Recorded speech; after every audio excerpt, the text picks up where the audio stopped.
Hospital के bed पर रूपाली के पापा जिंदगी और मौत की जंग लड़ रहे थे। अगर कुछ देर और उनका इलाज नहीं हुआ तो शायद मौत ये जंग जीतने वाली थी। आंखों में आंसू लिए रूपाली बस उनको ही देखे जा रही थी। तभी पीछे से देवांश आया और उनके पास खड़े होते हुए धीरे से नीचे झुका और उसके कानों में फुसफुसाया, अभी भी देर नहीं हुई है, वो डॉक्टर्स आकर तुम्हारे बाप का इलाज कर देंगे, पर शर्त सिर्फ इतनी है कि तुम्हें अभी इसी वक्त मुझसे शादी करनी पड़ेगी। और मुस्कुराते हुए वो वहाँ से धीरे कदमों से चला गया। उसकी बातें सुनकर रूपाली हताश सी नीचे बैठकर फूट फूट के रोने लगी। एक तरफ उसके पापा जिनसे वो बहुत प्यार करती थी और दूसरी तरफ बिजनेस टाइकून देवांश जिससे वो बेइंतहा नफरत करती थी, क्योंकि देवांश ऐसा इंसान था जिससे शायद शैतान भी डरता होगा। आखिर क्या होगा रूपाली का फैसला? क्या वो इस शैतान जैसे इंसान से शादी करेगी या फिर खो देगी अपने पापा को हमेशा हमेशा के लिए? इन सभी बातों को जानने के लिए इस कहानी को अंत तक जरूर सुनिएगा। कहानी अच्छी लगे तो लाइक कर दोस्तों के पास शेयर कीजिएगा। और हाँ, अगर आपने अभी तक मेरे चैनल को सब्सक्राइब नहीं किया है तो मेरे चैनल को सब्सक्राइब कर बेल को प्रेस कर दें ताकि इस तरह की और भी कहानी आने पर आपको नोटिफिकेशन मिल जाए। चलिए कहानी शुरू करते हैं। लौटते वक्त रास्ते में देवांश कुछ नहीं बोला। रूपाली के घर आने पर बस इतना ही बोला, कल शाम डिनर पर चलेंगे, तैयार रहना। रूपाली ने हाँ में सिर हिला दिया। वो स्पष्ट बात करना चाहती थी, लेकिन लगा एक बार पिताजी से बात कर ले। रात काफी हो गई थी, जवाहर सो चुके थे। राधिका उसका इंतजार कर रही थी। हमेशा की तरह राधिका को बड़ी उत्सुकता थी सब बातें जानने की। रूपाली जानती थी माँ कहीं आती जाती नहीं, उसके माध्यम से ही बाहरी दुनिया से जुड़ी हुई है, इसलिए वो बहुत विस्तार से बताने बैठ गई। कौन कैसा लग रहा था, किसने क्या कहना था। राधिका को बेटी के साथ बहुत अच्छा लगता था। उसे यही चिंता रहती थी रूपाली के जाने के बाद कितनी अकेली हो जाएगी। रात इतनी देर हो गई थी कि सुबह रूपाली की आंख नहीं खुली और जवाहर ऑफिस चले गए। रूपाली अब उठी और अपने आप पर बहुत गुस्सा आ रहा था। ऐसे कैसे इतनी लापरवाह हो सकती है? रात को डिनर पर जाने से पहले उसे पिता को अपनी सारी उलझन बतानी चाहिए। इस तरह टालते रहने से समय निकलता चला जाएगा। आगे बढ़ने से पहले स्थिति साफ हो, समझदारी से निर्णय लेना आवश्यक है। ये सोचकर उसे अपने आप पर झुंझुलाहट हो रही थी। सुबह जल्दी उठकर पिता से बात करनी चाहती थी, लेकिन माँ के बारे में, देवांश के बारे में पूछने पर रूपाली को लगा अच्छा हुआ माँ के सामने कोई बात नहीं की। अगर अपने संशय माँ के सामने रखती तो माँ परेशान हो जाएंगी। पहले पिता से बात कर कुछ निर्णय लेकर फिर माँ को शामिल करना ठीक रहेगा। अकेले में पिता से बात करनी है तो ऑफिस जाना पड़ेगा। चुपचाप ऑफिस में अकेले से ठीक तरह से बात हो जाएगी। लेकिन फिर विचार आया अगर देवांश मिल गया तो, लेकिन ये जोखिम तो लेना ही पड़ेगा। रूपाली तैयार होकर राधिका से ये कहकर निकल गई कि अपनी सहेली के घर जा रही है। ऑफिस में कदम रखते हुए उसकी धड़कनें तेज हो रही थी। उसे चिंता हो रही थी कहीं देवांश से सामना ना हो जाए। उधर जवाहर के दिल में रूपाली की चिंता बढ़ती जा रही थी। उसे महसूस हो रहा था रूपाली प्रसन्नता का नाटक कर रही है। वो कुछ बोल नहीं रही। लड़कियां शादी के नाम से जैसे खिल उठती हैं, शर्माती हैं। रूपाली में वो बात नजर नहीं आ रही थी, बल्कि देवांश का नाम आते ही उसकी आंखों में उदासी को पड़ सकता था। उसे लग रहा था कहीं उसकी नौकरी बचाने के लिए तो वो ये सब सहन ना कर रही हो। वो अपनी बेटी को जानता था। कपड़े और गहने उसके लिए बहुत अहमियत नहीं रखते थे। उसके दिल पर बोझ पड़ता जा रहा था। जैसे जैसे दिन बीत रहे थे, एक एक दिन भारी लग रहा था। इतने दिनों बाद इस विवाह से मना करने का मतलब देवांश से ऐसी दुश्मनी मोल लेना जिसका परिणाम भयंकर होगा। उसके साथ तो जो करेगा वो सह लेगा, लेकिन वो रूपाली की जिंदगी बर्बाद कर देगा। अपनी बेटी की बर्बादी वो कैसे देखेगा? शादी करती है तो वो भी खुश नहीं रहने वाली, और इनकार करती है तो उसका जीवन बर्बाद हो जाएगा। ये सोचकर अपने आप को बहुत असहाय महसूस कर रहा था। कैसा बाप है, अपनी बेटी की हिफाजत और खुशी के लिए कुछ नहीं कर सकता। उसको ये बात इतनी खाई जा रही थी कि वो रात दिन चिंता में घुले जा रहा था। उसकी समझ नहीं आ रहा था क्या करे। बेटी से कई बार पूछना चाहा, लेकिन समझ नहीं आया क्या पूछे और कैसे पूछे। इसी उधेड़-बुन में लगा हुआ था और ऑफिस में आकर बैठ गया, लेकिन शरीर शिथिल सा होता जा रहा था। दिमाग काम नहीं कर रहा था। उसे पता नहीं चल रहा था क्या करना है और वो कहाँ बैठा है। धीरे धीरे उसे लगा उसका हृदय जकड़ता जा रहा है। सांस लेने में तकलीफ हो रही है। वो पसीना पसीना हो रहा था। एक हाथ से सीने को दबा रहा था। उसको इतनी बेचैनी हो रही थी। वो मदद के लिए चिल्लाना चाहता था, लेकिन आवाज नहीं निकल रही थी। वो बेबस अपनी कुर्सी पर बैठा दर्द से तड़प रहा था। तभी दरवाजा खोल उसकी बेटी ने प्रवेश किया। पिता को तड़पते देख वो एकदम से जड़ हो गई। फिर तुरंत हेल्प हेल्प चिल्लाते हुए बाहर भागी। उसकी आवाज सुनकर बाहर बैठे कर्मचारी तुरंत जवाहर के कमरे की ओर भागे। रूपाली भागती जा रही थी और देवांश के कक्ष के बाहर बैठी रिसेप्शनिस्ट से पूछा, देवांश जी कहाँ है? एक बड़े हॉल की तरफ इशारा करते हुए उसने कहा, मीटिंग चल रही है, बहुत महत्वपूर्ण है, तुम्हें अंदर जाने की इजाजत नहीं है। रूपाली ने आखिरी वाक्य सुना ही नहीं। वो तुरंत हॉल का दरवाजा खोल अंदर चली गई। देवांश कई लोगों के बीच बैठा किसी का प्रेजेंटेशन बड़े ध्यान से सुन रहा था। तभी रूपाली दौड़ती हुई उसके सामने खड़ी हो गई और रोते हुए बोली, प्लीज मेरे डैड को बचा लो। मीटिंग छोड़कर देवांश बाहर आया। तब तक ऑफिस में हड़कंप मच गया था। कोई एम्बुलेंस के लिए फोन कर रहा था तो कोई जवाहर को हौसला दे रहा था। देवांश ने तुरंत फोन कर अपने ड्राइवर को गाड़ी बिल्डिंग के नीचे लाने को कहा और कर्मचारियों के साथ जवाहर को नीचे ले जाने की व्यवस्था की। अस्पताल में देवांश के कारण जवाहर का तुरंत इलाज शुरू हो गया। रूपाली का घबराहट के कारण रो रो कर बुरा हाल था। उसने राधिका को भी किसी तरह संदेश भिजवाया। वो भी तुरंत अस्पताल आ गई। जवाहर के सारे टेस्ट हो रहे थे। आगे का क्या इलाज करना है डॉक्टर परामर्श कर रहे थे। देवांश रूपाली के पास आकर बोला, चिंता मत करो, बहुत अनुभवी डॉक्टर है, सब ठीक हो जाएगा। तुम अपनी मम्मी को लेकर घर जाओ, यहाँ डॉक्टर सब संभाल लेंगे। अब राधिका को पैसों की चिंता हो रही थी और दोनों घर कैसे जा सकती थी। चिंता के कारण घर पर भी क्या करती। राधिका ने देवांश से कहा, आप चलिए, हम भी थोड़ी देर में निकल जाएंगे। देवांश चला गया। दोनों माँ बेटी फिर गले लगकर खूब रोई। दोनों को यही चिंता हो रही थी कि जवाहर को कुछ हो गया तो क्या करेंगी। फिर रूपाली डॉक्टर से बात करने गई। पिता की स्थिति के बारे में उसे सही से पता करना था। डॉक्टर ने बताया, टेस्ट चल रही हैं, जवाहर आईसीयू में है, डॉक्टर की देखभाल में है। अब घर वालों को चिंता करने की कोई आवश्यकता नहीं है, लेकिन ऐसा कहाँ संभव था। दोनों ने निश्चय किया अस्पताल में ही रहेंगी और भगवान का नाम लेती रहेंगी। दोनों आईसीयू के बाहर बने वेटिंग रूम में बैठ गई। ऑफिस के सब कर्मचारी भी चले गए। राधिका का भाई सुनील उसी शहर में रहता था, वो आ गया था। शाम को 4-5 बजे रूपाली को लगा कि उसे घर जाकर कुछ कपड़े और खाने का सामान ले आना चाहिए। घर में जितना नकद रखा था वो भी अपने साथ होना चाहिए। डॉक्टर ने ये बात कई बार कही। जवाहर को समय से अस्पताल ले आए, इसलिए उनकी जान बच गई। रूपाली का मन देवांश के प्रति कृतज्ञता से भर गया। देवांश की फुर्ती और प्रभाव के कारण जवाहर जीवित था। उसने सोचा, पहले ऑफिस जाकर देवांश को शुक्रिया करना चाहिए, फिर घर जाकर कपड़े लाना ठीक होगा। रूपाली ऑटो करके पहले ऑफिस गई। जो सामने पड़ता वो कर्मचारी पूछता, जवाहर कैसे है? सबको जवाब देते हुए देवांश के कक्ष तक पहुंची। वहां देवांश टेबल पर झुका काम में व्यस्त था। रूपाली को देख तुरंत काम छोड़ उससे बोला, तुम यहाँ, सब ठीक ठाक तो है ना? रूपाली उदास स्वर में बोली, हाँ, डैड की तबीयत स्टेबल है, कल ऑपरेशन करेंगे 10 बजे के आसपास। मैं तो आपको थैंक्स बोलने आई थी, आज आपके कारण डैड हमारे बीच हैं। देवांश कोमल स्वर में बोला, तुम जानती हो मैं तुम्हारे लिए कुछ भी कर सकता हूँ। रूपाली उसकी तरफ हैरानी से देखते हुए बोली, तो कोई और होता तो आप मदद नहीं करते क्या? वो लापरवाही से बोला, मैं कोई समाज सेवक थोड़ी ही हूँ जो हर किसी की मदद करता घूमूंगा। रूपाली को विश्वास नहीं हुआ। देवांश ऐसी बात कैसे बोल सकता है? मतलब उसके दिल में जरा भी दया ममता नहीं है। फिर वो कटाक्ष करते हुए बोली, फिर तो मैं आपकी बहुत आभारी हूँ, आपने मेरी डैड की जान बचा ली। समझ नहीं आ रहा मैं आपका ये एहसान कैसे चुका पाऊंगी। देवांश कंधे झटकाते हुए बोला, कोई मुश्किल नहीं है, तुम जानती हो मुझे क्या चाहिए। रूपाली देवांश का मुंह देखती रह गई। उसे अब सच में देवांश से नफरत हो रही थी।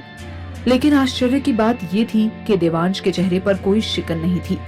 वो ये सब बस ऐसे बोल रहा था जैसे कोई साधारण सी बात कर रहा है। रूपाली उसकी आंखों में आंख डालकर सख्त लहजे में बोली, प्रेम के एहसास के बिना ये केवल एक क्रिया है जिसका कोई मतलब नहीं होता। रूपाली फिर वहाँ एक पल और नहीं रुकती और तुरंत अपने घर चली गई। जब सामान लेकर हॉस्पिटल पहुंची तो बिल्कुल खामोशी थी और विचारों में डूबी हुई थी। लेकिन राधिका स्वयं इतनी चिंतित थी कि उसका ध्यान नहीं गया। उसको बस एक ही चिंता थी, जवाहर स्वस्थ हो जाए। जो पैसे रूपाली की शादी में खर्च करने के लिए निकाले थे, इलाज के लिए भर दिए थे। रात को दोनों चिंता के कारण सो नहीं पाए। बस खामोश एक दूसरे का हाथ पकड़े अपने अपने विचारों में डूबे रहे। सुबह सुनील ने जबरदस्ती दोनों माँ बेटी को चाय ब्रेड खिलाई। फिर ऑपरेशन से पहले दोनों जवाहर से एक एक कर मिलने गई। इधर देवांश को कई मौकों पर सुगंधा से बोलना पड़ता था, जो उसे अखरता था। दरअसल अपने पिता की मृत्यु के कारण वो सुगंधा को मानता था। इस कारण वो सुगंधा को कभी माफ नहीं कर पाया था। गलत उसे अपने पिता भी लगते थे, लेकिन अब तो वो इस दुनिया में ही नहीं थे और वो कब का सुगंधा को अपने घर से निकाल चुका होता। अगर पिता की वसीयत के हिसाब से 1/3 हिस्सा सुगंधा के नाम नहीं होता। उसे मजबूरन सुगंधा से जरूरत पड़ने पर ही बात करनी पड़ती थी। हर महीने खर्चे के लिए एक निश्चित रकम उसके बैंक में डालनी पड़ती थी। सुगंधा को उसने पहले ही कहलवा दिया था, 10 बजे तैयार रहने को, अस्पताल जाना है। जवाहर के ऑपरेशन के समय उसके ऑफिस के कर्मचारी भी हॉस्पिटल आएंगे। ऐसे में उसका सुगंधा के साथ वहाँ होना अनिवार्य था। उसके स्टाफ को पता चल गया था उसने रूपाली से मंगनी की है। वही सुगंधा भी देवांश से डरती थी। वो जानती थी देवांश को जिस दिन गुस्सा आ गया वो उसे घर से निकाल देगा और पैसे भी देना बंद कर देगा। और देवांश के पास इतना पैसा है कि वो वकीलों की फौज खड़ी कर देगा और उसके खिलाफ वो कुछ नहीं कर पाएगी। वो उसे ताना मार कर अकड़ कर बात अवश्य करती थी, लेकिन उसकी एक आवाज पर तैयार हो जाती थी। इधर जब अस्पताल पहुंचे तो रूपाली, राधिका और एक सज्जन ऑपरेशन थिएटर के बाहर एक तरफ पड़ी बेंच पर बैठे थे। उनकी हालत देख देवांश समझ गया दोनों माँ बेटी घर ही नहीं गई, रात भर सोई नहीं, ऐसे ही परेशान सी बैठे बैठे रात काटी है। सुगंधा भी उन्हें बहुत ध्यान से देख रही थी, तो देवांश को लगा अब वो रूपाली के बिखरे बाल, सूजी हुई आंखें, कपड़ों पर पड़ी सिलवटें देख कोई न कोई कटाक्ष अवश्य करेगी। लेकिन सुगंधा कुछ देर तक रूपाली और उसकी माँ को चुपचाप देखती रही। फिर रूपाली से बोली, चिंता मत करो, सब ठीक हो जाएगा। सुगंधा की आंखों में सहानुभूति देख रूपाली की आंखों में आंसू आ गए। वो सुगंधा के गले लगकर रोने लगी। सुगंधा उसे सांत्वना दे रही थी। देवांश को अजीब लगा दोनों का व्यवहार। वही रूपाली ने उसे कोई बात नहीं की, उनकी तरफ देखा भी नहीं और सुगंधा से गले लगकर ऐसे रो रही थी जैसे उसको कितना जानती थी। सुगंधा ने भी अपनी जबान पर नियंत्रण रखा हुआ था। देवांश की डॉक्टर से बात हो चुकी थी, कम से कम 1.5-2 घंटे तो लग जाएंगे। वो बैठने के लिए स्थान देख रहा था। थोड़ी दूर पर 2 लोगों के बैठने के लिए एक बेंच पड़ी थी, वहां जाकर बैठ गया। सुगंधा भी कुछ पल बाद उसके पास जाकर बैठ गई। देवांश को झुंझलाहट हो रही थी। अब सुगंधा की टिप्पणी सुनने को वो मजबूर हो जाएगा। इससे पहले उसने सुगंधा से कभी 2 मिनट से अधिक बात नहीं की थी, लेकिन सुगंधा आगे को झुकी फर्श को एकटक देख रही थी। न जाने किस सोच में पड़ी थी। उसको इतना उदास देवांश ने पहले कभी नहीं देखा था। हमेशा बनी संवरी मटकती सी रहती थी। कुछ पल बाद देवांश की तरफ देखते हुए वो बोली, जानते हो हम में क्या कॉमन है? हम दोनों महत्वाकांक्षी हैं और पैसे को सबसे अधिक अहमियत देते हैं। सोचते हैं पैसा सब कुछ खरीद सकता है, पैसा ही हमारे लिए खुदा है। देवांश उसके प्रवचन सुनना नहीं चाहता था और दूसरी तरफ मुंह करके बैठा था, लेकिन कान तो खुले रहते हैं। बातें उसको सुनाई दे रही थी। वो बोलती जा रही, मैं जब तुम्हारे डैड के ऑफिस में काम करने आई थी वो बहुत परेशान थे। तुम्हारी मॉम की बीमारी और इतने बड़े कारोबार चलाने की जिम्मेदारी वो संभाल नहीं पा रहे थे। मैं उनकी सेक्रेटरी का काम देख रही थी। इससे पहले मैंने बहुत छोटे दफ्तरों में काम किया था। इतने बड़े दफ्तर में मैं पहली बार नौकरी करने आई थी। मिसेस पॉल मेरी पड़ोसन थी, मेरे संघर्ष से परिचित थी। पिता की असमय मृत्यु के कारण माँ और 2 छोटे छोटे भाई बहन की जिम्मेदारी मेरे ऊपर आ गई थी। मैं बहुत लगन से अपना काम कर रही थी। ये नौकरी मेरे लिए महत्वपूर्ण थी और जो तनख्वाह मुझे मिलने लगी थी उसे जीवन में कुछ सहूलियत हो गई थी। फिर कुछ सोच वो आगे बोली, तुम्हारे डैड इतना टेंशन सहन नहीं कर पा रहे थे। तुम भी छोटे थे, तुम्हारी भी चिंता लगी रहती थी। ऑफिस का ध्यान तो भट्ट साहब रख रहे थे, लेकिन पारिवारिक जिम्मेदारी और चिंता उन्हें शारीरिक और मानसिक कष्ट दे रही थी। वैसे भी शुगर और ब्लड प्रेशर रहता था, दवाई लेना भूल जाते थे। एक दिन मिसेस पॉल ऑफिस आई तो तुम्हारे डैड की हालत देख दुखी हो गई। वो शुरू से ही इस ऑफिस में काम करती थी। बहुत लगाव था उन्हें तुम्हारे डैड से। उन्होंने मुझे समझाते हुए कहा कि मेरी जिम्मेदारी केवल ऑफिस का काम संभालने तक ही सीमित नहीं है, मुझे सर की सेहत का भी ध्यान रखना चाहिए। उन्होंने मुझे दवाइयाँ समझाई, किस समय सर को देनी है। जल्दबाजी में नाश्ता भी नहीं करते थे। देवांश का ध्यान अब सुगंधा की बातों पर था। उसकी उत्सुकता बढ़ती जा रही थी। देवांश का ध्यान अब सुगंधा की बातों पर था। उसकी उत्सुकता बढ़ती जा रही थी। वो भी सोचने लगा, उसके पिता और सुगंधा के बीच रिश्ता बना कैसे। उसे याद थे वो दिन कितने मुश्किल भरे थे। वो स्वयं कितना डरा हुआ था। मॉम को कुछ हो गया तो कैसे रहेगा उसके बिना।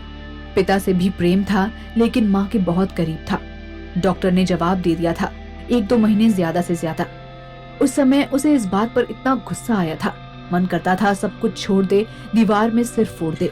कोई हंसता बोलता दिखता तो भी बुरा लगता था। सारा दिन माँ के पास बैठा रहता था। 12वीं थी, पढ़ाई भी नहीं कर पा रहा था। पिता पर भी गुस्सा आता था, कुछ करते क्यों नहीं। उनकी कोशिशों में कमी लगती। ऑफिस जाते तो उसको और गुस्सा आता।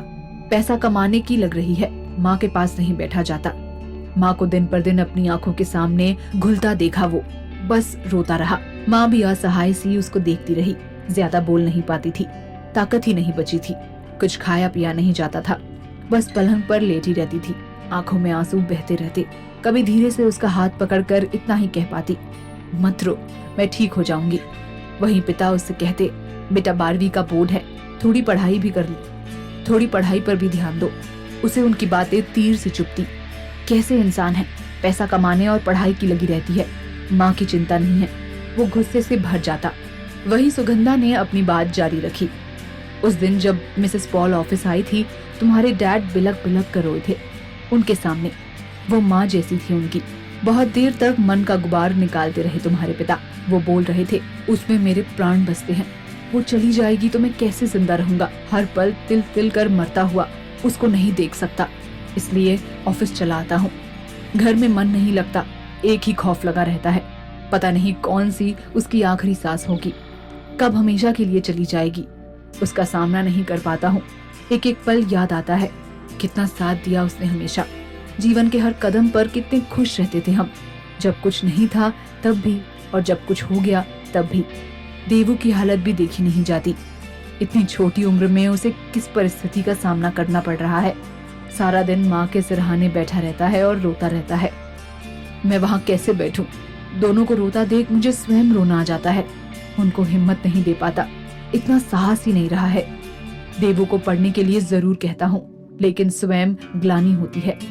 बच्चे पर क्या बीत रही है और मैं कुछ नहीं कर पा रहा। देवांश पिता की क्या स्थिति थी ये नहीं समझ सका था। कुछ उम्र छोटी थी, कुछ पिता पर क्रोध इतना आता था।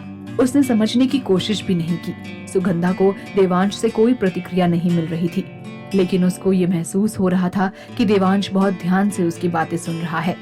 सुगंधा लगातार बोलती रही, मिसेस पॉल तुम्हारे डैड की बात सुनकर बहुत रोई।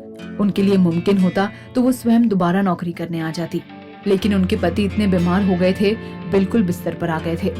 उन्होंने मुझे बड़े प्यार से समझाया, बच्चे तुम जानती हो फैमिली में एक भी मेंबर बीमार हो जाता है या डेड हो जाता है तो फैमिली के दूसरे लोगों की कंडीशन कैसी हो जाती है। बच्चे तुम तो देख चुकी हो ये सब। इस टाइम जगदीश सर को सहारे और देखभाल की बहुत जरूरत है। जिस तरह से वो अपने खाने पीने और मेडिसिन को लेकर लापरवाह हो रहे हैं, उनकी हेल्थ खराब हो जाएगी। उनको अपने बेटे के लिए जीना होगा, नहीं तो वो बेचारा दोहरी मार नहीं सह सकेगा। माँ का जाना तो पक्का है, लेकिन पिता का जीवित रहना भी जरूरी है। आज से तुम उनकी दवा और खाने पीने पर ध्यान रखोगी। मैं उनके ऑफिस में आती ही उनको जिद करके दवा देती थी, लेकिन मैंने महसूस किया वो बिना नाश्ता किए आते थे। मैंने घर से उनकी सेहत के हिसाब से खाना लाना शुरू कर दिया। बोलते बोलते सुगंधा को प्यास लगने लगी, तो वो कुछ दूर बने डिस्पेंसर से पानी पीने चली गई। जब आई तो देवांश अपनी जगह पर ही बैठा था। चाहता तो इस मौके का फायदा उठाकर इधर उधर हो सकता था। इतनी देर से अंदर जवाहर का ऑपरेशन कैसे चल रहा है, इस बारे में कोई सूचना भी नहीं मिली थी। सामने दोनों माँ बेटी मुंह लटकाए बैठी थी। राधिका आंखें बंद कर हाथ जोड़ भगवान का नाम ले रही थी और रूपाली एक तरफ सिर झुकाए आंख बंद कर बैठी थी। इधर सुगंधा ने जहाँ छोड़ा था वहीं से आगे बोलना प्रारंभ किया। तुम्हारे डैड के तन को तो मैं ध्यान रख सकती थी, लेकिन उनका मन बिल्कुल टूटता जा रहा था। मैंने कभी नहीं सोचा था इतने बड़े कारोबार का मालिक इतना दुखी है कि अंदर बिखर रहा है। जिस दिन तुमसे झड़प हो जाती, ऑफिस में बैठकर रो पड़ते। काम पर ध्यान नहीं दे पा रहे थे। 2-3 जगह भारी नुकसान उठाना पड़ा। सब तरफ से इतना दबाव बढ़ता जा रहा था, मुझे कई बार लगता उनका हार्ट फेल ना हो जाए।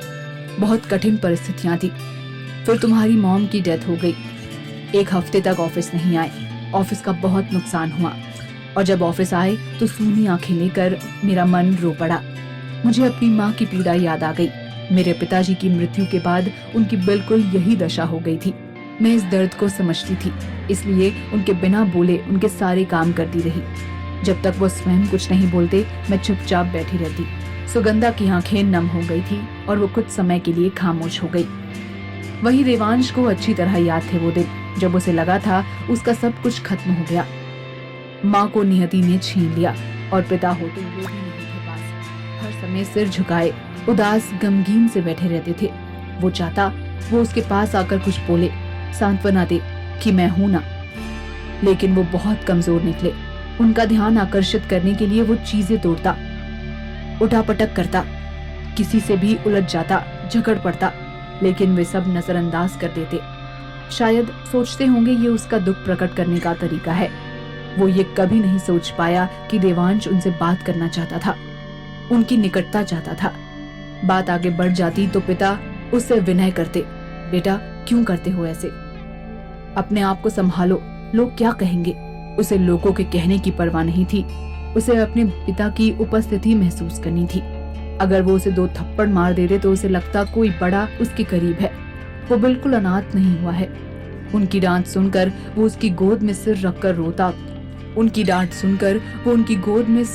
रोता, तो कुछ हल्का हो जाता, लेकिन वो स्वयं रुआंसे से रहते और वो बहुत असुरक्षित महसूस करता। उसे समझ नहीं आ रहा था वो कहाँ जाए, किससे अपने मन का दुख बांटे। माँ के जाने का दुख उसे इतना अकेला कर दिया था। फिर पिता की गिरती सेहत से लगता उन्हें भी कुछ ना हो जाए। जीवन असमंजस भरा लगता था। कभी उपद्रव करता पिता को चिढ़ाने के लिए, तो कभी उसे चिंता होती उसकी गिरती सेहत के कारण। फिर वो भी उन पलों को सोचने लगा। देवांश बहुत परेशान था, समझ नहीं आता क्या करे। पढ़ने में होशियार था, इसलिए 12वीं में अनुत्तीर्ण तो नहीं हुआ, लेकिन इतने अच्छे अंक भी नहीं आए कि किसी अच्छे कॉलेज में दाखिला मिल जाता। जिस कॉलेज में दाखिला मिला उसमें बच्चे पढ़ने के अलावा हर काम में दिलचस्पी रखते थे। उसे भी अपने अंदर के क्रोध और ऊर्जा को व्यय करने का रास्ता मिल गया। रात दिन किसी से भी उलझ जाता और मार पिटाई कर बैठता। जब झगड़ा बहुत बढ़ जाता तो बात शिक्षकों और प्रिंसिपल तक पहुंच जाती। डांट और कॉलेज से निष्कासित करने की धमकियां का तब उस पर कोई प्रभाव नहीं पड़ता। स्वयं नहीं जानता था उसे क्यों इतना गुस्सा आता था, क्यों वो इतना बेकाबू हो जाता था। प्रिंसिपल जब पिता को बुलाकर देवांश की शिकायत करते, तब उसके पिता सिर झुकाकर प्रिंसिपल की बातें सुनते। आखिर में हाथ जोड़कर उसकी तरफ से माफी मांगकर निकल जाते। जब माँ जीवित थी तब भी जगदीश ने देवांश को कभी डांटा नहीं था, बस लाड करते। अनुशासित करने का काम दिव्यानी का था। देवांश उससे डरता भी था और अपने मन की बात भी उससे ही करता था। उसकी फरमाइशें तो जगदीश पूरी करता था, लेकिन देवयानी की स्वीकृति आवश्यक थी। देवांश को गुस्सा इस बात पर आता था कि पिता उसे पूछते क्यों नहीं, उसने झगड़ा क्यों किया था। वो पागल थोड़ी ना था जो बिना बात के किसी से भी लड़े। कोई बात बुरी लगी होगी दूसरों की, ठीक है, वो गुस्से में बेकाबू हो जाता था, लेकिन कारण जानने का प्रयास, उसको समझने का प्रयास क्यों नहीं करते थे। पिता के माफी मांगने का मतलब था सारा दोष देवांश का था। इधर सुगंधा बहुत भावुक हो गई थी। कुछ पल लगे उसे संयत होने में। उसने आगे बोलना फिर शुरू कर दिया। मैं उनसे भावनात्मक स्तर पर जुड़ने लगी थी। मेरे मन में उनके लिए इज्जत शुरू से थी, लेकिन अब मैं उनके प्रति दया का भाव रखने लगी थी। उनकी परेशानी मुझे अपनी परेशानी लगती। उनका अकेलापन मैं समझ रही थी। पिता के रूप में मुझे नहीं मालूम कितने सक्षम थे वो तुम्हारी नजरों में, लेकिन मुझे उस समय वो एक भावुक, दुखी और परेशान इंसान नजर आते थे। मुझे लगता था तुम जिद्दी और बदतमीज बच्चे हो, जिसके कारण वो इतने अधिक परेशान हैं। जब भी तुम्हारे कॉलेज से शिकायत आती, उनका चेहरा उतर जाता। वो बोझिल कदमों से तुम्हारे कॉलेज जाते, आने के बाद बहुत दुखी होते, कहते ऐसा तो नहीं था मेरा देवू, क्या हो गया है उसे, मुझसे बात नहीं करता, मेरे पास बैठता तक नहीं। तभी पहली बार देवांश ने सुगंधा को टोका। वो स्वयं क्यों नहीं बोलते थे मुझसे, मेरे करीब बैठकर मुझे गले लगाते। देवांश के अचानक बोलने से सुगंधा चौंक गई। फिर कुछ पल इंतजार करती रही कि देवांश कुछ और बोलेगा, लेकिन वो खामोश हो गया तो सुगंधा बोलने लगी। मैंने भी यही बात कही थी, कहा था देवांश अभी छोटा है, उसे आपके सहारे की आवश्यकता है। इस समय आपको हिम्मत दिखाने की जरूरत है। तो वो बोले, नहीं रही मुझ में हिम्मत। मेरी हिम्मत देवयानी थी, मानसिक तौर पर बहुत स्ट्रांग थी। मैं तो उसकी परछाई था, उसके बिना दिशाहीन हूँ। देवांश को देखता हूँ तो उसकी छवि नजर आती है। उसके पास नहीं बैठा जाता मुझसे। मुझे लगता है मैं पागल हो जाऊंगा। क्या करूं समझ नहीं आता। ये सब सुनकर देवांश पहली बार जगदीश को केवल एक पिता नहीं, एक इंसान के रूप में देख रहा था। ऐसे कमजोर पुरुष के रूप में जिसे उस समय स्वयं सहारे की आवश्यकता थी। वो उसे क्या मार्गदर्शन देते। वो स्वयं भटके हुए थे। सुगंधा बोलती जा रही थी। फिर पुलिस केस बना तो वो बहुत घबरा गए। किसी तरह से केस तो दबा दिया, लेकिन बार बार यही बोलते रहे, मैं देवयानी का गुनहगार हूँ। देवू बिगड़ता जा रहा है और मैं कुछ नहीं कर सका। देवयानी के जाते ही सब कुछ खत्म हो गया है। अब मैं देवू को नहीं संभाल सकता। उसे कॉलेज में दोबारा एडमिशन भी नहीं दे रही हैं। मुझे उसे हॉस्टल भेजना पड़ेगा। ये कहकर सुगंधा वॉशरूम चली गई। देवांश को याद था वो दिन जब पिता ने बेरुखी से उसे कहा था, तुम बहुत बिगड़ते जा रहे हो और अब कोई ऑप्शन नहीं है, तुम्हें हॉस्टल ही जाना पड़ेगा। देवांश के लिए ये निर्णय असहनीय था। उस घर को छोड़ना जिसमें माँ की यादें थी। सुबह शाम ही सही पिता नजर तो आते थे, लेकिन उसका ईगो सामने आ गया। उसने प्रतिरोध नहीं किया। वैसे भी दफ्तर के कुछ लोग आकर उसके कान भरने लगे थे। उसके पिता पर सुगंधा के प्रभाव के बारे में दबी जबान में उसको बता जाते। उसे विश्वास नहीं होता था माँ के गुजरने के इतने कम समय में उसके पिता ऐसी ऊंची हरकत कर सकते हैं। एक बात का तो उसने पूर्ण विश्वास था कि उसके पिता उसकी मॉम को दिलो जान से चाहते थे। उसको पक्का यकीन हो गया था उसके हॉस्पिटल भेजने के पीछे सुगंधा का हाथ है। सुगंधा से मिला नहीं था तब तक, लेकिन उसके प्रति दिमाग में जहर घुलने लगा था। जहन में ये शक भी पैदा होने लगा था कि माँ की मृत्यु से पहले ही पिता का झुकाव सुगंधा की तरफ तो नहीं हो गया, इसलिए अस्पताल कम आते थे और दफ्तर चले जाते थे। इधर सुगंधा जब आकर बैठी तो देवांश गुस्से में उसकी तरफ देखते हुए बोला, मुझे हमेशा से ये विश्वास था कि मेरी हॉस्टल जाने के पीछे तुम्हारा हाथ है, बल्कि मुझे लगता है मॉम की डेथ से पहले ही तुमने डैड पर डोरे डालना शुरू कर दिया था। सुगंधा उदास स्वर में बोली, नहीं, ऐसा कुछ नहीं था जैसा तुम समझते हो। मैंने तुम्हारे डैड के विषय में इस तरह से कभी नहीं सोचा था। हाँ, तुम्हारे हॉस्टल जाने के विचार का मैंने समर्थन किया था। आइडिया तुम्हारे डैड का था, लेकिन तुम्हारे डैड की गिरती सेहत और टेंशन को देखते हुए मुझे लगा उनकी दृष्टिकोण से ये बिल्कुल सही निर्णय था। तुम्हारे डैड का कुछ तो टेंशन कम होता, लेकिन भट्ट साहब ने इसका विरोध किया था। उन्होंने कहा था उस समय तुम्हें अपने डैड की सख्त जरूरत है और दूर भेजने का मतलब है तुम्हें हमेशा के लिए अपनों से दूर कर देना। लेकिन तुम्हारे डैड को लगता था अगर परिस्थितियां ऐसी ही चलती रही तो उसका सिर फट जाएगा, वो पागल हो जाएगा। सुगंधा जल्दी जल्दी बोल रही थी। उसे डर था कहीं देवांश बीच में टोक ना दे और आगे बोलने को ही मना कर दे। उसे हमेशा लगता था देवांश की नफरत उसके प्रति जिन कारणों से थी, उसमें एक कारण उसका हॉस्टल जाना भी था, जिसके लिए वो उसे उत्तरदायी मानता था। उसकी सांस तेज हो गई तो उसने विराम ले लिया और चुप हो गई। देवांश उसके रुकने पर कुछ बोला नहीं, लेकिन यह विचार आवश्यक आया उसके दिमाग में कि अपनी सेहत दुरुस्त रखने के लिए उसके पिता ने उसके अंदर अवसाद की कड़वाहट भर दी थी। माँ के सामने उसे कभी महसूस ही नहीं हुआ कि उसके पिता इतने कमजोर थे मानसिक रूप से। वो उन्हें एक स्नेही पिता के रूप में देखता था। पिता का निर्णय सुनकर उसने निश्चय किया उसे भी किसी की आवश्यकता नहीं है।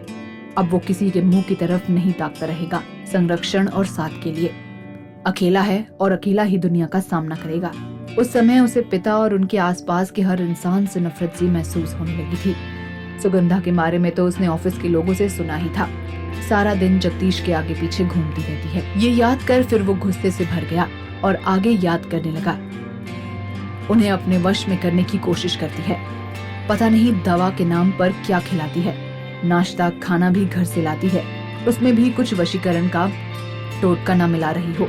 जिस तरह से जगदीश उसकी हर बात मानते हैं, उसे कहे अनुसार चलते हैं, पक्का वो उसके वश में है। ये बात सुनकर देवांश को यकीन हो गया था कि सुगंधा और उसके पिता के बीच कुछ चल रहा है।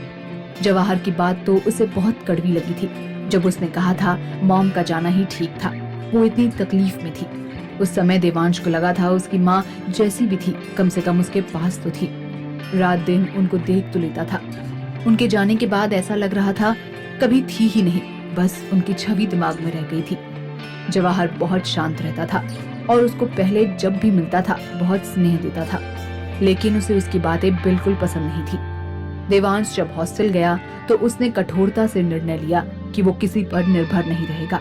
उसे किसी के साथ की आवश्यकता नहीं है। वो एक तरह से अपनी भावनात्मक डोर छोड़ कर गया था। उसे अब पिता की आवश्यकता केवल कॉलेज की फीस भरने के लिए थी। उसे अब भावुकता और कमजोरी किसी भी स्तर पर बर्दाश्त नहीं थी। उसने अपने आप को शारीरिक और मानसिक स्तर पर कठोर बनाया। उसका लक्ष्य इतना पैसा कमा लेना था कि लोग उसके आगे झुकने को मजबूर हो जाएं। देवांश का अब सुगंधा की बातें सुनने का आगे बिल्कुल मन नहीं था। वैसे भी इतनी पुरानी बातों से अब क्या लाभ। फिर सुगंधा ये सब क्यों बता रही थी? उसकी समझ से बाहर था। अगर वो उससे संबंध बेहतर करने की कोशिश कर रही थी तो वो असफल रहेगी। उसको सुगंधा बिल्कुल पसंद नहीं थी। कोई उसकी माँ की जगह ले ही नहीं सकता था। वहीं सुगंधा अपने विचार में मग्न आगे बोलने लगी। मैं तुम्हारे पिता का जितना अधिक ध्यान रखने लगी, वो उतना मुझ पर निर्भर रहने लगे। हर बात मुझसे पूछ कर करते, हर निर्णय लेने से पहले मुझसे सलाह लेते। इसका परिणाम ये निकला कि ऑफिस में मेरा रुतबा या कद समझ लो बढ़ने लगा। लोगों को मेरा महत्व समझ आने लगा। वो चापलूसी करते मेरी काम निकलवाने के लिए। मुझे जिंदगी में इतना महत्व कभी नहीं मिला था। अपने परिवार के लिए मैं इतनी मेहनत कर रही थी, लेकिन वो भी मुझे कोई विशेष सम्मान नहीं देते थे। ऐसे में मुझ पर पावर का नशा चढ़ने लगा। देवांश ने बीच में टोक दिया, रहने दो, मुझे और नहीं सुनना। वो जानता था कि जो कुछ भी सामने आएगा उससे पिता की छवि और घूमिल हो जाएगी उसकी नजरों में। वो एक स्नेहनीय पिता को ही याद रखना चाहता था। सुगंधा की आवाज में हमेशा की तरह तल्खी नहीं थी। वो कोमल स्वर में बोली, मैं जानती हूँ तुम्हें तकलीफ हो रही है ये सब सुनकर। शायद जो इमेज तुमने अपने पिता की मन में बसा रखी है बिखर जाएगी, लेकिन आज मन कर रहा है सब उधेड़ दूं जो अंदर भरा है तो हम सब इंसान ही, कुछ ना कुछ कमी तो होगी ही और उसका खामियाजा भी भुगतना पड़ेगा। लेकिन समय रहते अपनी गलती समझ आ जाए तो स्थिति इतनी बदतर नहीं होती। एक बार मेरी पूरी बात सुन लो, शायद तुम्हें समझ आ जाए मैं क्या कहना चाह रही हूँ और कुछ सीख लो। उधर नर्स बीच में आकर कह गई थी कि सब ठीक चल रहा है, कोई टेंशन की बात नहीं है। रूपाली को सुनकर बहुत राहत मिली। अब उसका ध्यान देवांश और सुगंधा की तरफ गया। ना जाने इतनी देर से दोनों क्या बातें कर रहे थे, उसकी समझ में नहीं आ रहा था। उसे अब देवांश से इतनी घृणा हो रही थी कि उसका चेहरा भी वो देखना नहीं चाहती थी। जब वो आया था और बात करने की कोशिश की थी, तब भी रूपाली का मन नहीं हुआ था उससे बात करने का। उसने उसे नजरअंदाज कर दिया था। हाँ, सुगंधा की आंखों में पहली बार उसे सच्ची सहानुभूति नजर आई थी, तो उसके गले लगकर उसे संबल मिला था। देवांश कैसा आदमी है, उसके पिता की मदद की है तो वो भी भुनाना चाहता है, लेकिन इस समय वो और कुछ सोचना नहीं चाहती थी। पिता के ठीक हो जाने के लिए प्रार्थना ही करना चाहती थी। देवांश ने बेमन से सुगंधा से कहा, बोलो क्या बोलना है। सुगंधा पर जैसे बोलने का भूत सवार था। कितना सच बोल रही थी देवांश के लिए ये अनुमान लगाना मुश्किल था, लेकिन उसके हाव भाव से ऐसा लग रहा था वो अपना दृष्टिकोण निष्पट भाव से रख रही थी। सुगंधा ने बोलना शुरू कर दिया, तुम्हारे जाने के बाद तुम्हारे डैड को अपने घर में कोई दिलचस्पी नहीं रह गई थी। उनका घर जाने का मन ही नहीं करता था। वो रात के 8-9 बजे तक ऑफिस में काम करते और मुझे भी नहीं जाने देते। भले ही और कर्मचारी चले जाते, उन्हें फर्क नहीं पड़ता था। मुझे इस बात से झुंझलाहट होने लगी थी। मेरी बहन की पढ़ाई खत्म हो गई थी, वो नौकरी ढूंढ रही थी। उसने एक लड़का भी पसंद कर लिया था शादी के लिए। मैं चाहती थी जल्दी जल्दी मेरे दोनों भाई बहन सेटल हो जाएं, तो मैं भी अपनी जिंदगी के बारे में निर्णय लूं। इतने सालों से एक जैसी जिंदगी जीते जीते मुझे बोरियत हो गई थी। मैं भी शादी करके अपनी गृहस्थी बसाना चाहती थी। मेरी उम्र निकलती जा रही थी, बच्चे होने मुश्किल हो जाते। मुझे ऑफिस से जल्दी घर जाने का मन करता था।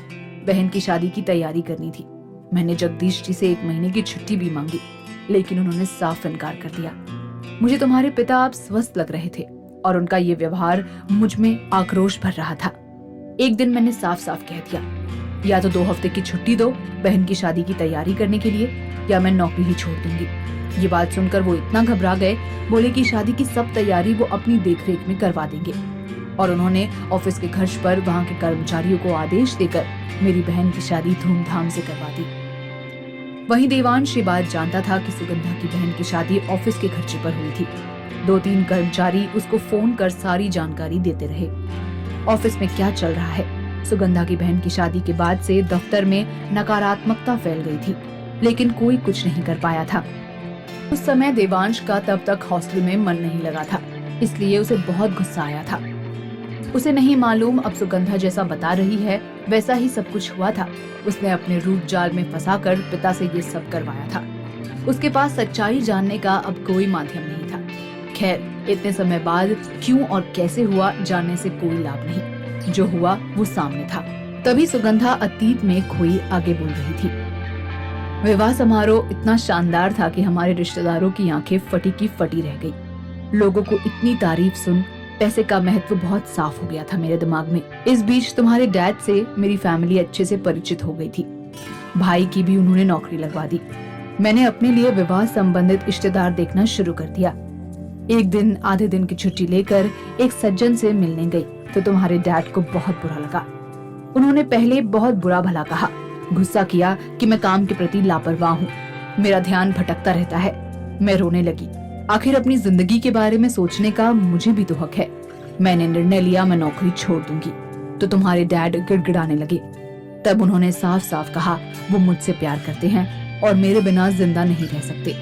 मुझे ये सुनकर आश्चर्य हुआ। मेरे मन में ऐसा ख्याल कभी नहीं आया था। मैं बिना कुछ उत्तर दिए घर चली गई और अगले दिन ऑफिस भी नहीं गई। वो स्वयं मेरे घर गुलदस्ता और चॉकलेट लेकर आए।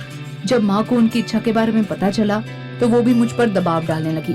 उनके अनुसार तुम्हारे डैड ने हम पर इतने एहसान किए थे, हमारे पास इससे अच्छा मौका नहीं था एहसान उतारने का।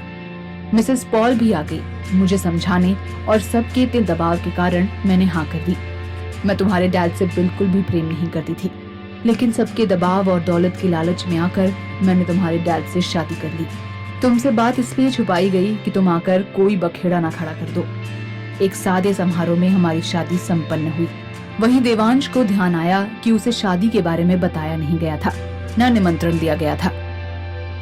ऑफिस के ही बंदे ने ये खबर उस तक पहुंचाई थी, लेकिन तब तक वो अपनी हॉस्टल की जिंदगी में इतना रंग गया था, उसे पिता की जिंदगी से कोई मतलब नहीं रहा था। उसने उस बंदे को डांट दिया था कि उसे संपर्क कर तंग न किया जाए। आखिर सुगंधा की यादों का पिटारा खत्म होने का नाम नहीं ले रहा था। शादी के बाद तुम्हारे डैड मुझे घर में कैद रखना चाहते थे। वो नहीं चाहते थे कि मैं ऑफिस में काम करूं या कहीं उनके बिना जाऊं। कुछ महीने में ही मेरे लिए स्थिति असहनीय हो गई। मैं घूमना फिरना चाहती थी, पैसे को एंजॉय करना चाहती थी।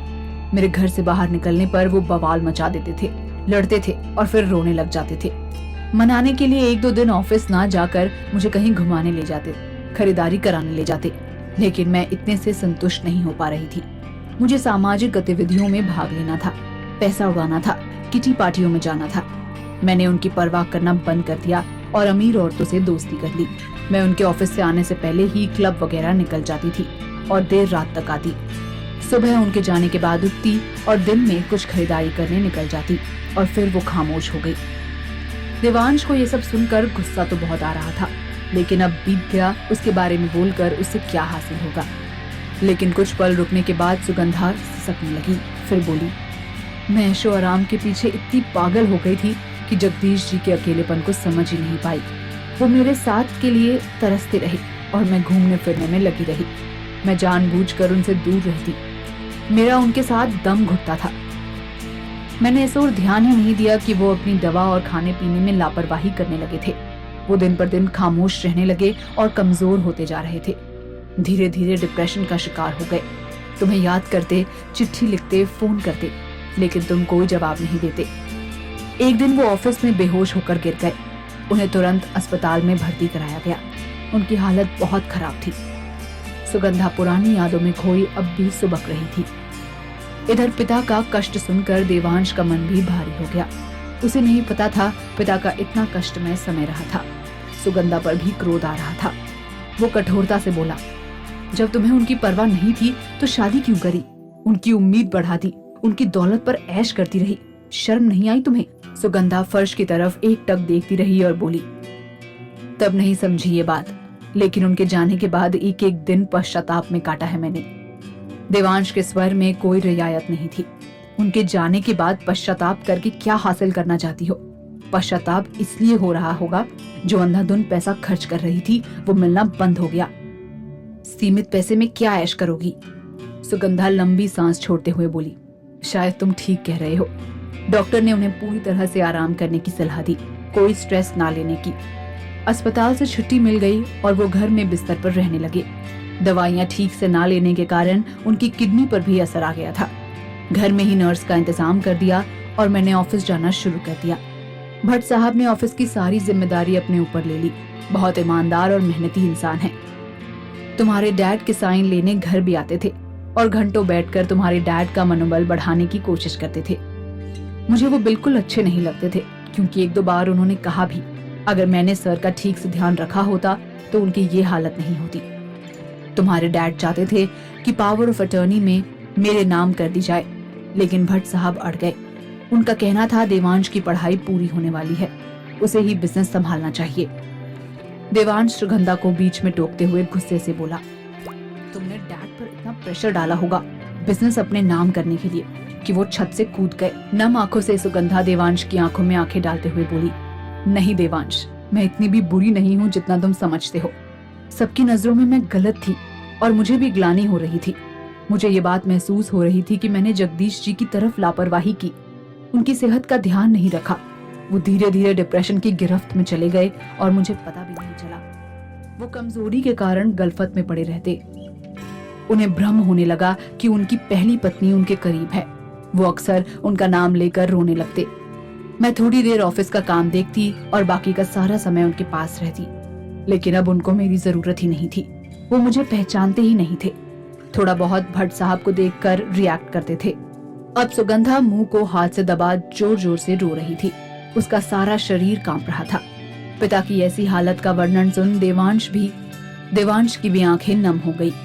उसके दोनों माता पिता का अंत समय काफी कष्ट में गुजरा था। उसे अब अफसोस हो रहा था। उसने गुस्से में पिता के भेजे हुए खत कभी खोलकर क्यों नहीं पढ़े। पढ़ता तो शायद उनका अकेलापन और दर्द समझकर उनके पास आ जाता और कुछ सहारा देता। आखिरी समय में वो इतने अकेले तो नहीं रहते। वही सुगंधा कुछ देर तक रोती रही। देवांश उसके लिए पानी लेने नहीं गया, वहीं बैठा रहा। उसका खुद का मन बहुत व्यतीत था। पिता ने इतने कष्ट झेले और वो उससे घृणा करता रहा। रूपाली सामने बैठी देख रही थी। सुगंधा रो रही थी और देवांश बुत बना बैठा था। रूपाली ने मन में सोचा, ना जाने ऐसी क्या बात चल रही है दोनों के बीच, जो सुगंधा इतना दुखी है और देवांश इतना विचलित। उसके पिता के लिए तो दोनों परेशान होने वालों में से नहीं है, आपस में ही कुछ बहस कर रहे होंगे।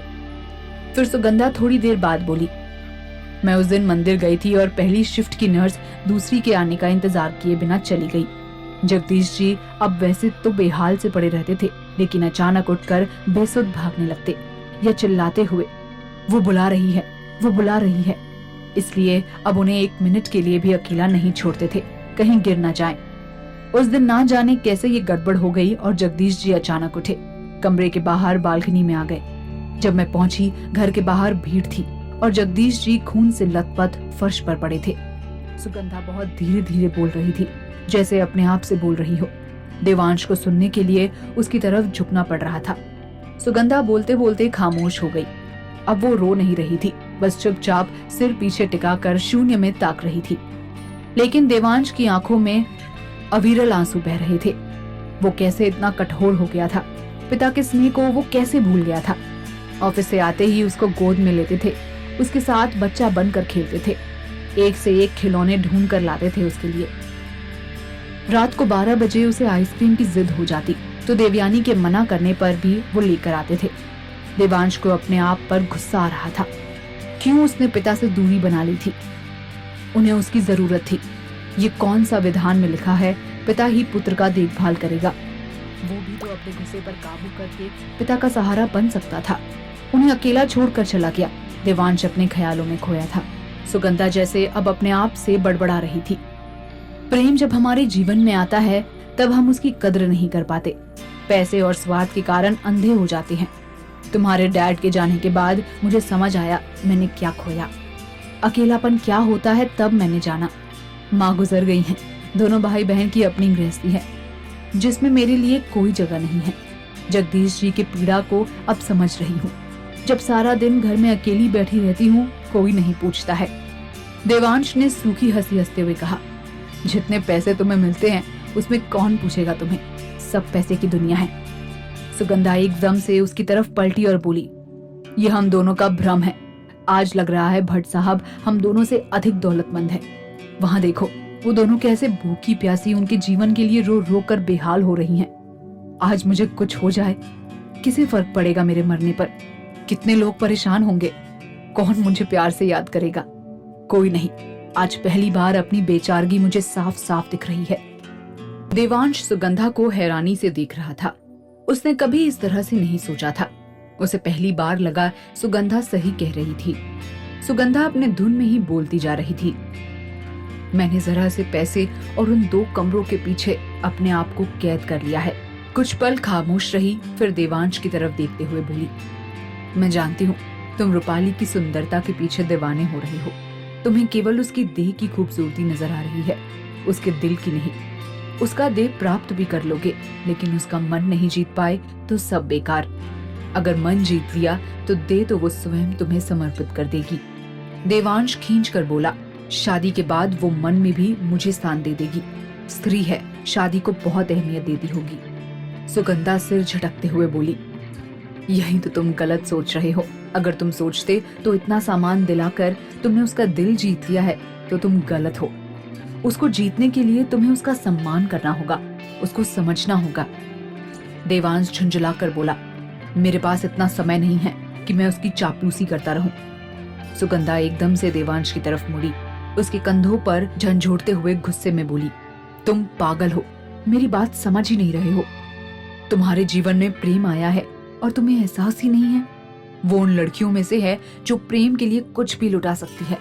ऐसा साथी कितनों को मिलता है। देवांश अब खामोश था। सुगंधा की बात बहुत ध्यान से सुन रहा था। वो बोली, भट्ट साहब बहुत ईमानदार इंसान है। आपके जीवन में एक पैसे की हेराफेरी नहीं की उन्होंने। रूपाली के साथ तुम्हें उनका स्नेह भी मिलेगा। तुम्हें अपने मॉम डैड की कमी महसूस नहीं होगी। सुगंधा थक गई थी इतनी देर से बोलते बोलते। देवांश का ध्यान रूपाली की तरफ था। वो एक टक उसे देखने लगा। तभी डॉक्टर ऑपरेशन करके बाहर आए और रूपाली और राधिका से बोले, ऑपरेशन सफल रहा, चिंता की कोई बात नहीं। 1 घंटे बाद आप उनसे मिल सकते हैं। रूपाली और राधिका सांस रोके डॉक्टर की बात सुन रहे थे, फिर एक दूसरे के गले लग खुशी से रो पड़े। देवांश अपनी जगह से हिला नहीं, उन दोनों को अपलक देखे जा रहा था।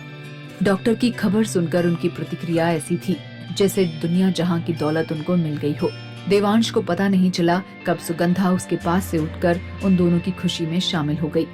राधिका और रूपाली अब भी गले लगकर रो रही थी और सुगंधा भी उनसे लिपट कर रोने लगी। दोनों ने अपना एक एक हाथ निकालकर उसे भी अपनी खुशी में ऐसे शामिल कर लिया जैसे बरसों से जानती हो उसे। देवांश ने महसूस किया सुगंधा बहुत बदल गई थी। कुछ पल बाद तीनों अलग हुई और राधिका का ध्यान देवांश की तरफ गया। वो तुरंत उसके पास आई और बड़े प्रेम से बोली, बेटा आपकी बहुत आभारी हूँ इनकी जान बचाने के लिए। देवांश झिझकते हुए बोला, इसमें आभार की क्या बात है। उसने रूपाली की तरफ देखा, वो अपने मामा से बात कर रही थी। उसके मामा ने राधिका को आवाज देते हुए कहा, दीदी चलो तुम भी कैंटीन में कुछ खा लो, फिर जीजा जी से मिल लेंगे। राधिका की आंखें अब गीली थी। देवांश से सिर पर आशीर्वाद की मुद्रा में हाथ रखे हुए बोली, बेटा आप भी हमारे साथ चलो, कुछ खा लेना, इतनी देर से ऐसे ही बैठे हो आप। देवांश की नजरें अब भी रूपाली की तरफ थी। वो उसको नजरअंदाज कर रही थी। उसने राधिका से कहा, नहीं मुझे ऑफिस जाना है, बहुत काम है, आप लोग चलो। और वो सुगंधा के साथ अस्पताल से निकल गया। देवांश ऑफिस में काम अवश्य करता रहा, लेकिन उसका मन नहीं लग रहा था। सुगंधा की बात उसके दिमाग में घूम रही थी। किसी के दिल में अपने लिए प्रेम देखने की ललक बढ़ती जा रही थी। रूपाली का ये वाक्य बार बार उसके कानों में गूंज रहा था। प्रेम के एहसास के बिना वो केवल क्रिया है जिसका कोई मतलब नहीं। रूपाली की आंखों में अपने लिए घृणा और उसका नजरअंदाज करना उसको अखर रहा था, लेकिन उसकी समझ नहीं आ रहा था रूपाली से कैसे बात करे, कैसे उसे अपने मन की बात समझाएं। 1-2 बार उसने अस्पताल फोन करके पूछा जवाहर कैसे हैं। जवाहर की तबीयत में लगातार सुधार होता जा रहा था। वो असमंजस की स्थिति में ही घर चला गया। अपना रिश्ता रूपाली से कैसे टिक करे, इधर रूपाली अपने मामा और राधिका के साथ बैठ चाय नाश्ता कर रही थी। तभी उन्हें ढूंढते हुए अमन, रेखा और सुमन आ गए। अमन हड़बड़ाहट में बोला, अब कैसे हैं अंकल जी? सॉरी यार, थोड़ी देर हो गई आने में। रूपाली बोली, कोई बात नहीं, डैड अब ठीक है, अभी थोड़ी देर में मिलने देंगे, तसल्ली तो तब होगी। राधिका को नाश्ता करके शरीर में ताकत महसूस हुई। वो रूपाली से बोली, अब तुम डैड से मिलकर घर जाओ और आज आराम करो। रूपाली ना नुकुर करते हुए बोली, नहीं मम्मी, मैं भी यहीं आपके साथ रहूंगी। राधिका सख्ती से बोली, नहीं, अब मामा चले जाएंगे और मामी आ जाएंगी, शाम तक वो रहेंगी और रात को मैं अकेले रह लूंगी। तुम आज आराम कर लो, कल तुम रुक जाना। रूपाली को माँ की बात माननी पड़ी। जैसे ही उसने हाँ कहा, राधिका, रेखा और सुमन से बोली, बेटा तुम दोनों में से जो आज खाली हो वो रूपाली के साथ घर पर रुक जाना। अकेले उसे घबराहट ना होने लगे अपने डैड की तबीयत को लेकर। कुछ उल्टी सीधी बात दिमाग में आने लगी तो। रेखा बोली, आप चिंता मत करो आंटी, मैं रुक जाऊंगी। सुमन बोली, मैं जरूर रुक जाती, लेकिन अभी घर में मेहमान ठहरे हुए हैं। रूपाली पिता से मिली, लेकिन निश्चित होने के स्थान पर और चिंतित हो गई। ट्यूब से घिरे पिता बहुत असहाय लग रहे थे, बोलने की स्थिति में नहीं थे। आंखें झपकाकर बताए कि वो ठीक हैं। हमेशा चट्टान की तरह उसकी सुरक्षा के लिए आगे खड़े रहने वाले पिता को इतना बेबस देख उसको फिर रोना आ गया। वो बहुत बुझे दिल और भारी कदमों से रेखा के साथ अपने घर गई। रेखा उसे समझाती रही, सब ठीक हो जाएगा। रूपाली कुछ सामान्य लगी तो रेखा ने देवांश के बारे में बात करनी शुरू कर दी। शादी के समारोह के बाद से ही उत्सुकता के कारण वो पागल हो रही थी। उसने बहुत सावधानी से बात शुरू की, देवांश के बारे में बताना। रूपाली देवांश का नाम सुनते ही भड़क उठी और बोली, क्या जानना है तुझे उसके बारे में? बताया तो था, बिजनेसमैन है और कोई खूबी नहीं जिसका बखान किया जाए। रेखा कहाँ चुप रहने वाली थी। तुम दोनों मिले कहाँ, प्रेम कैसे हुआ? शादी के बाद तो तेरी सही ऐश हो जाएगी। रूपाली ने जवाब तो कुछ नहीं दिया, लेकिन बेचैनी से कमरे में इधर से उधर चक्कर लगाने लगी। रेखा कुछ देर तो उसको देखती रही, फिर बोली, ये क्या पागलों की तरह इधर से उधर घूम रही है? बैठ एक जगह, तुझे देखकर मुझे चक्कर आ रहे हैं। लेकिन रूपाली ने रेखा की बात अनसुनी कर दी और ऐसे ही घूमती रही। रेखा ने खींचकर उसे पलंग पर बैठा दिया और आश्चर्य से बोली, इतनी परेशान क्यों है? डॉक्टर ने कहा तो था, अब डरने की। भाग 15। इधर सुगंधा की यादों का पिटारा खत्म होने का नाम नहीं ले रहा था। शादी के बाद तुम्हारे डैड मुझे घर में कैद रखना चाहते थे, वो नहीं कहा तो था, अब डरने की कोई बात नहीं है, फिर इतना बेचैन क्यों हो रही है? रूपाली रेखा की तरफ देखते हुए बोली, मैं देवांश से शादी नहीं कर सकती, उसे बिल्कुल मेरा मान नहीं है। रेखा हैरानी से बोली, अच्छा, ऐसा क्या कर दिया उसने? रूपाली कुछ देर खामोश रही, फिर बोली, वो शादी से पहले शारीरिक संबंध चाहता है। मैं इस बारे में क्या सोचती हूँ, उसको इस बात की परवाह नहीं। रेखा टेढ़ी मुस्कान के साथ बोली, ओहो, तो परेशानी क्या है? शादी तो कर ही रही है, जो काम 1 महीने बाद करना है वो अब कर लो, क्या अंतर पड़ेगा? रूपाली झुंझलाकर बोली, तेरा तो दिमाग खराब हो गया है, या तुझे ये बात मजाक लग रही है? रेखा गंभीरता का नाटक करते हुए बोली, रहने दे, मैं मजाक नहीं कर रही हूँ। देवांश इतना हैंडसम है, तेरी जगह मैं होती तो वो जो कहता कर लेती। रूपाली दुखी स्वर में बोली, उसको मुझसे प्रेम नहीं है, मेरी सुंदरता पर रींच कर शादी कर रहा है। डैड की जान बचाकर एहसान किया है उसने। अब रेखा भी गंभीर हो गई थी। देख, शादी करने की चाहत के पीछे तेरी सुंदरता हो सकती है, लेकिन धीरे धीरे प्रेम भी हो जाएगा। रूपाली बोली, साथ रहने से प्रेम हो सकता है, लेकिन अगर उसने मुझे फोर्स किया वो करने को जो मैं नहीं चाहती, तो मैं उसकी कभी भी इज्जत नहीं कर पाऊंगी। रेखा उसका हाथ दबाते हुए बोली, ये बात तो तू सही कह रही है। रूपाली आगे बोल रही थी, शादी का मतलब एक दूसरे के विचारों का मान रखना भी है, भले ही मेरी सोच नकियानूसी हो। आजकल इन बातों को कोई नहीं मानता, लेकिन अगर मैं कंफर्टेबल नहीं हूँ तो ये बात देवांश को समझनी चाहिए। रेखा उसकी हाँ में हाँ मिलाते हुए बोली, तो तू उसको साफ साफ बोल देना। रूपाली बोली, उसकी बातों से मुझे उससे घृणा होने लगी है, बात करने का मन नहीं करता, क्या समझाऊं उसे? वैसे भी वो समझने वालों में से नहीं है, जिद्दी टाइप का है। रेखा बोली, फिर तूने क्या सोचा है? रूपाली कुछ सोचते हुए बोली, मैं सोच रही हूँ उसे ये दे चाहिए ना, मैं सौंप देती हूँ, उसका शौक पूरा हो जाएगा, जो एहसान किया है वो भी उतर जाएगा, फिर हो सकता है वो स्वयं शादी के लिए मना कर दे। रेखा हैरानी से उसको देखते हुए बोली, और अगर वो फिर भी शादी करना चाहेगा तो? रूपाली दुखी स्वर में बोली, फिर मैं मना कर दूंगी। मैं शादी ही नहीं करूंगी, अब अपने मम्मी और डैड की देखभाल करूंगी। हम डैड की तबीयत ठीक होते ही दूसरे शहर में शिफ्ट हो जाएंगे। रेखा चिंतित स्वर में बोली, मुझे नहीं समझ आ रहा तू क्या करने की सोच रही है। तू ऐसा कर, आराम कर, अभी तेरा दिमाग चल गया है। रूपाली रेखा के कहने पर लेट गई, लेकिन उसे नींद नहीं आ रही थी। दिन में सोने की उसे आदत नहीं थी। अपनी कही बातों को ही उसके दिमाग में घूम रही थी। उसे बहुत घबराहट हो रही थी। उसे लग रहा था वो जो करने वाली है वो गलत है, लेकिन देवांश से उसे इतनी घृणा हो रही थी, उससे पीछा छुड़ाने के लिए कुछ भी कर सकती थी। रेखा रूपाली को लेटा हुआ छोड़कर कमरे से बाहर आ गई। उसने सोचा वो रात का खाना बना लेती है। रूपाली बहुत परेशान लग रही थी, उससे कहाँ बनेगा। फिर शाम को अमन आने वाला था। राधिका के लिए अस्पताल खाना ले जाना था उसे। रेखा ने खाना बनाकर चाय बनाई और कमरे में रूपाली को उठाने आई। रूपाली की आंखें खुली थी और वो कमरे की छत को एकटक देख रही थी। रेखा आश्चर्य से बोली, तू सोई नहीं? रूपाली थकी हुई से बोली, नहीं, नींद नहीं आ रही थी। रेखा उससे कोमलता से बोली, चल पहले चाय पी लेते हैं। रूपाली बोली, ठीक है, फिर मम्मी के लिए भी खाना बनाना है। रेखा बोली, तू उसकी फिक्र मत कर, खाना मैंने बना दिया है। रूपाली राहत की सांस लेते हुए बोली, तूने अकेले क्यों बनाया? मैं साथ में बनवा देती। रेखा बोली, चल चल अब चाय पीते हैं। चाय पीते ही अमन आ गया और थोड़ी देर तीनों इधर उधर की बातें करते रहे।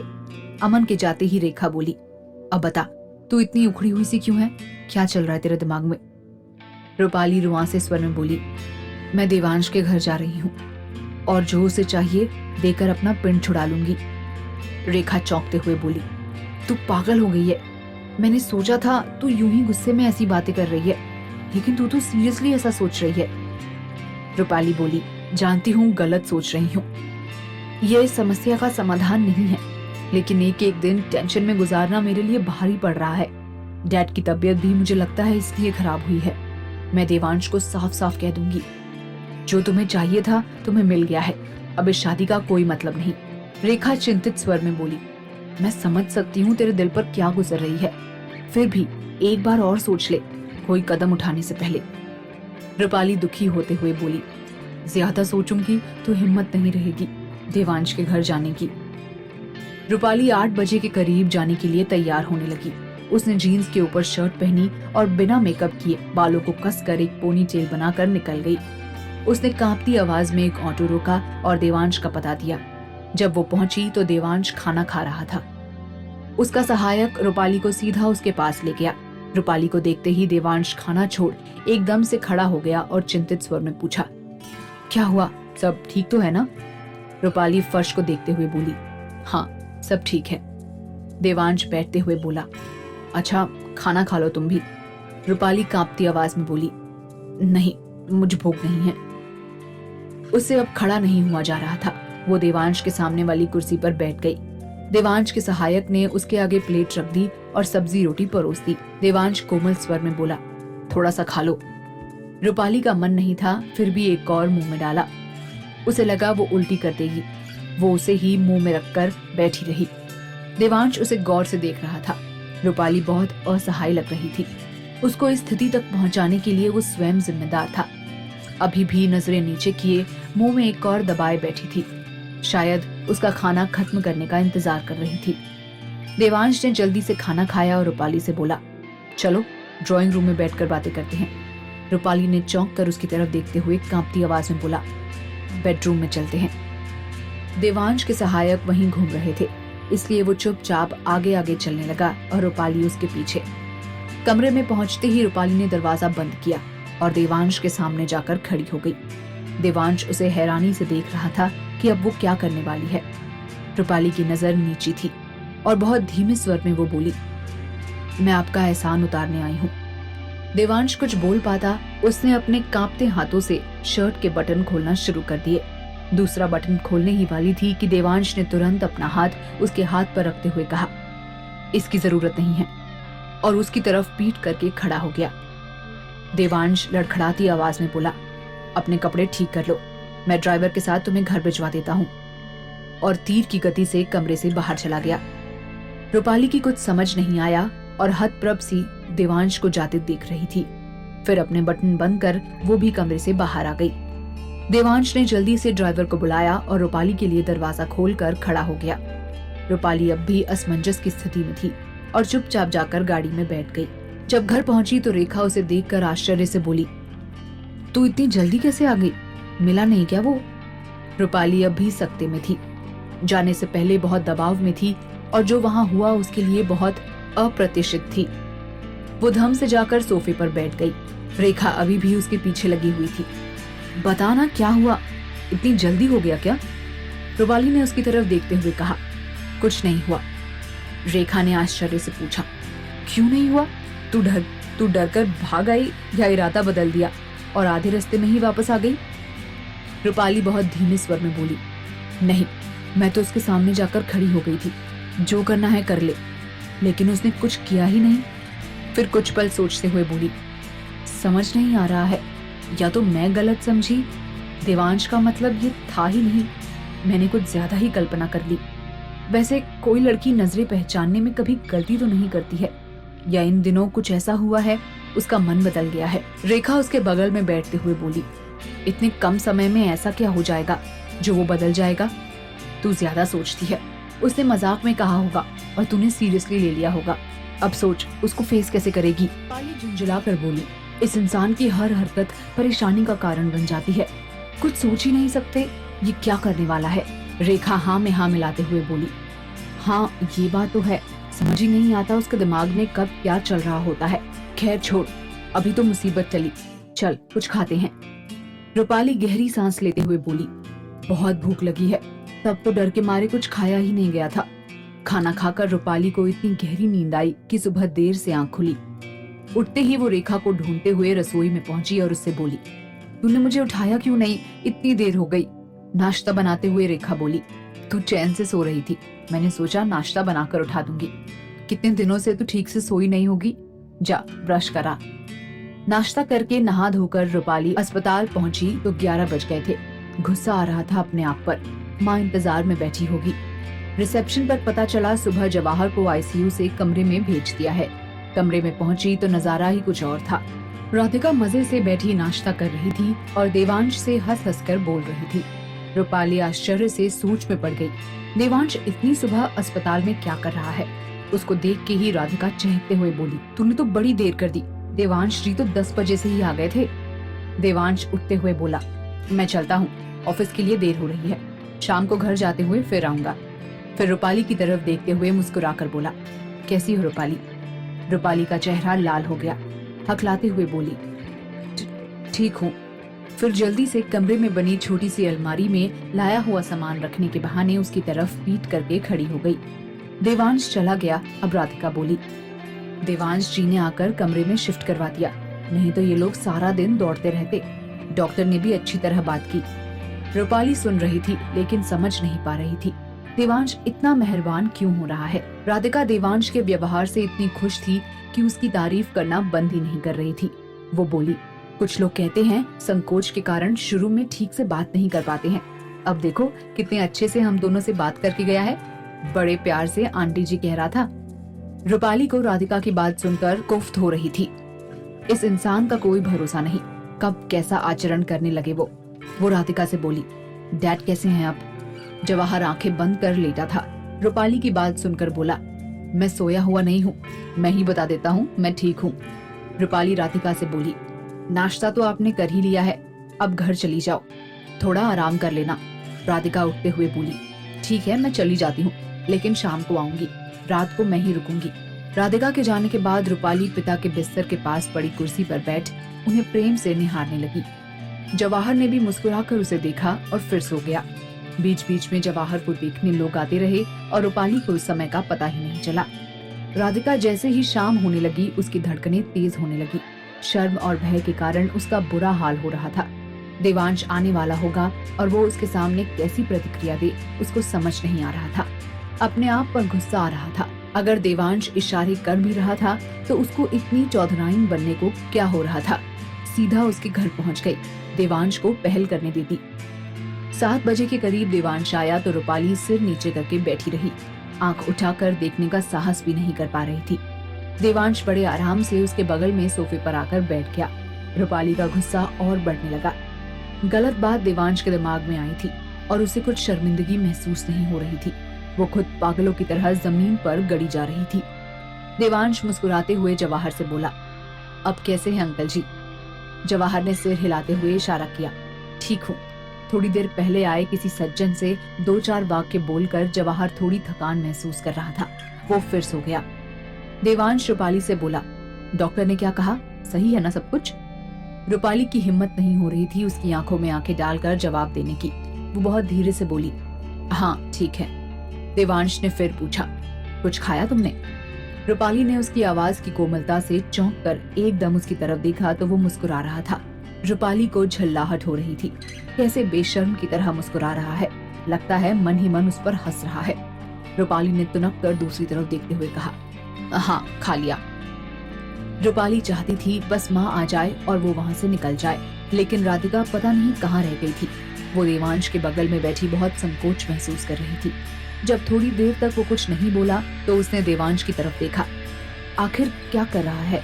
वो मजे से बैठा उसे ही निहार रहा था। उसने थोड़ा गुस्से से कहा, ऐसे कैसे देख रही हैं? देवांश कंधे उचकाकर बोला, जैसे देखते हैं वैसे ही देख रहा हूँ। मुझे तुम्हें देखते रहना अच्छा लगता है।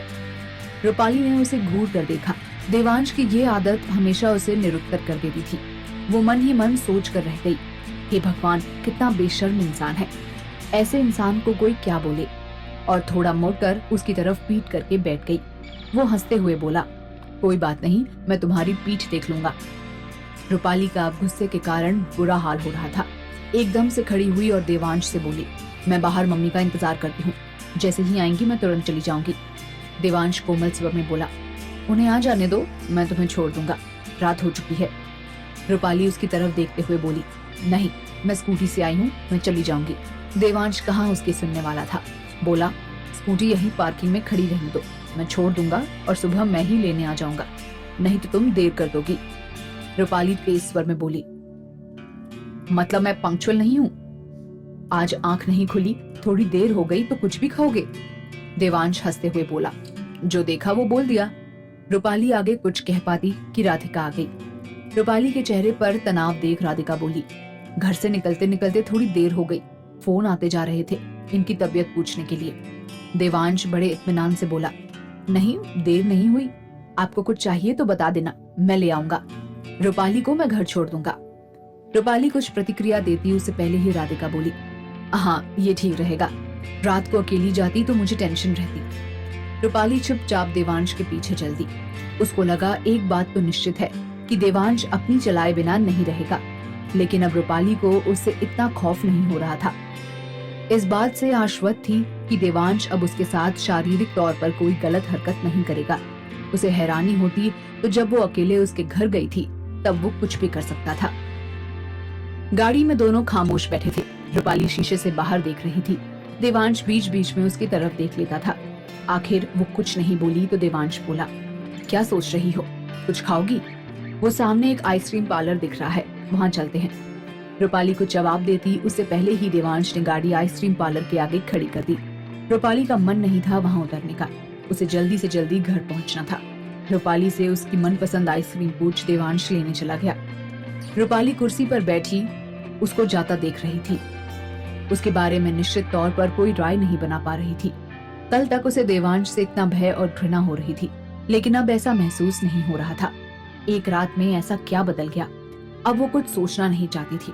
इस विषय पर सोचते सोचते उसके दिमाग की नसें अकड़ गई थी। घर जाकर वो ना देवांश का नाम लेने लगी, ना उसके बारे में सोचेगी। कहानी का अगला भाग सुनने के लिए मेरे चैनल को सब्सक्राइब कर बेल को प्रेस करें। कहानी अच्छी लगी हो तो लाइक कर हमें कमेंट करना नहीं भूलें। धन्यवाद।